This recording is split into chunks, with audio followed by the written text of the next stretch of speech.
AITA, my husband was nicer to BFF than her own husband. Hi, everyone. My name is Emily, and I've been struggling with a situation involving my husband Adam, my best friend Sarah, and her husband Jake. It's left me feeling conflicted, and I need an outside perspective to figure out if I handled things correctly. Sarah and I have been best friends since childhood. We've been through everything together: school, heartbreaks, weddings, you name it. She's like a sister to me, and I love her dearly. Sarah married Jake 3 years ago, while Adam and I have been married for 5 years. Adam is one of the kindest people I know. He has this amazing ability to notice when someone is struggling and always goes out of his way to help. It's one of the reasons I fell in love with him. Jake, on the other hand, is different. He's not a bad guy, he works hard and provides for their family, but emotional support isn't exactly his strong suit. A few months ago, Sarah experienced something devastating, a miscarriage. She was about 12 weeks along when it happened, and it completely broke her. She had been so excited about becoming a mom, and losing the baby was a pain she couldn't put into words. I tried my best to be there for her during this time. I visited her often, listened when she needed to talk, and reminded her that she wasn't alone. But no matter how much support I offered as her best friend, there were parts of her grief that only her husband could address, or so I thought. Jake's reaction to the miscarriage was shockingly dismissive. Instead of comforting Sarah or acknowledging her pain, he acted like it wasn't a big deal. He said things like "it wasn't meant to be" or "you'll get pregnant again soon." While those statements might have been intended as reassurance, they completely dismissed Sarah's grief. Sarah confided in me that Jake had barely talked about the miscarriage after it happened. He threw himself into work and avoided any serious conversations about how she was feeling. She felt abandoned by him at a time when she needed him most. One evening, Adam overheard me talking to Sarah on the phone. She was crying as she told me how alone she felt and how hard it was to get through each day without any real support from Jake. After I hung up, Adam asked if there was anything we could do to help her. I told him that just being there for her as friends was probably enough. But Adam had other ideas. The next day, without telling me beforehand, which becomes important later, Adam decided to do something thoughtful for Sarah.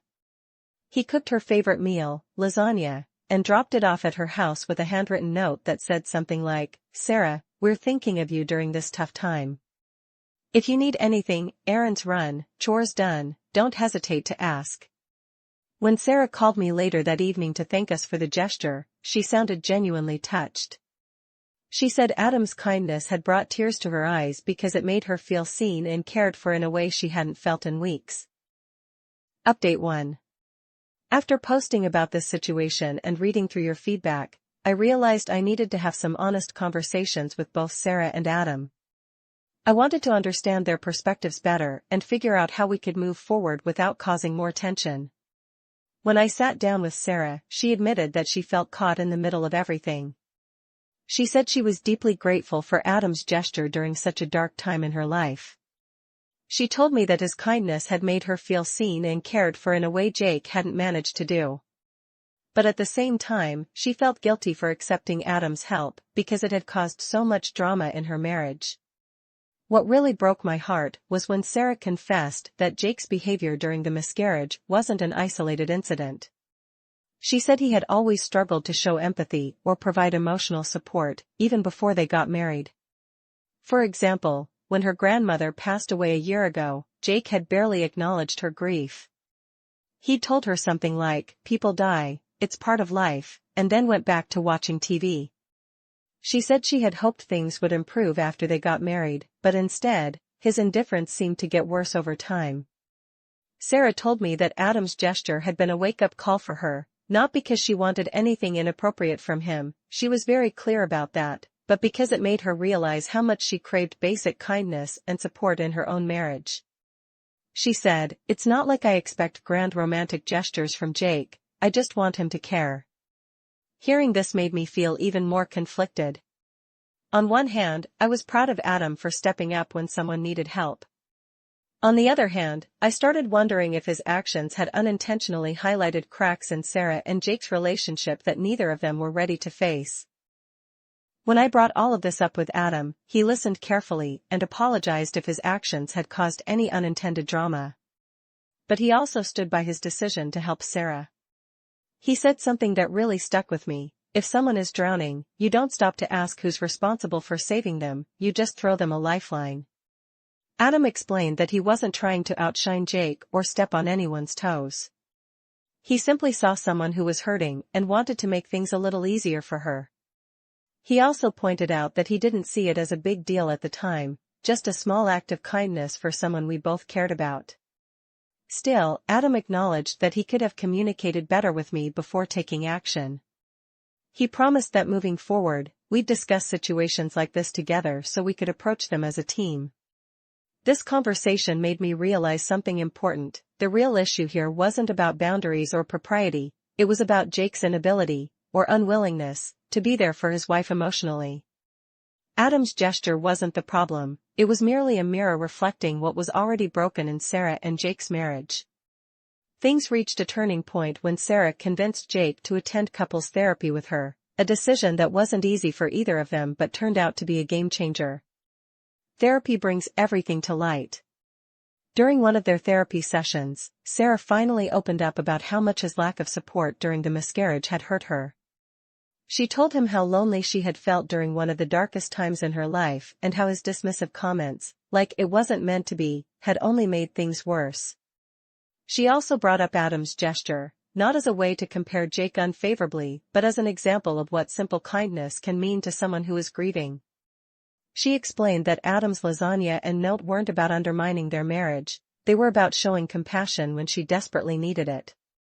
Jake didn't take this well at first. According to Sarah, he got defensive and accused her of blowing things out of proportion. He even suggested that maybe she was too sensitive or expecting too much from him as a husband. But their therapist didn't let him off the hook so easily. The therapist helped Jake see how his actions, or lack thereof, had contributed to Sarah's feelings of isolation and pain. They worked through exercises where Jake had to actively listen without interrupting or dismissing Sarah's emotions. It wasn't easy for him. Sarah said there were moments when he looked like he wanted to bolt out of the room, but over time, something started to shift. In the weeks following therapy, Sarah began noticing small but meaningful changes in Jake's behavior. He started asking her how she was feeling, not just physically but emotionally, and actually listening to her answers. When she talked about her grief, he didn't try to fix it or brush it aside, he just sat with her in those moments and let her know she wasn't alone. Jake also began making an effort to show appreciation for Sarah in everyday ways, like cooking dinner once in a while or surprising her with flowers just because. These weren't grand gestures by any means, but they were enough to show Sarah that he was trying. Sarah told me that while things weren't perfect between them yet, she felt hopeful for the first time in a long time. She said therapy had given them tools they didn't have before and helped them rebuild trust and connection piece by piece. As things improved between Sarah and Jake, our friendship also began healing. Sarah apologized for pulling away from me during all the drama and explained that she just didn't want me caught in the crossfire of her marital issues.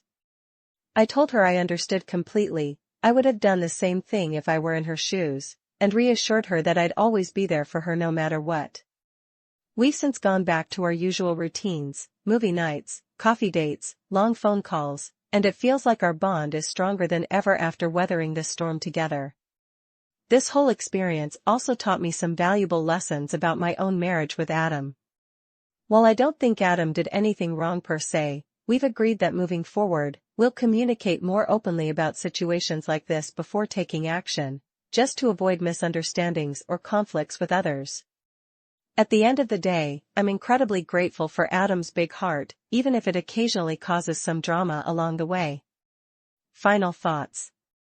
It's been several months since all of this happened, and things are finally starting to settle down. Sarah says Jake has improved significantly, he's more attentive now, and actually listens when she talks about her feelings instead of brushing them off. They're still working through their issues in therapy, but are in a much better place than they were before. As for me? I'm just happy everyone seems to be finding their way toward healing, individually and together. So, am I the asshole?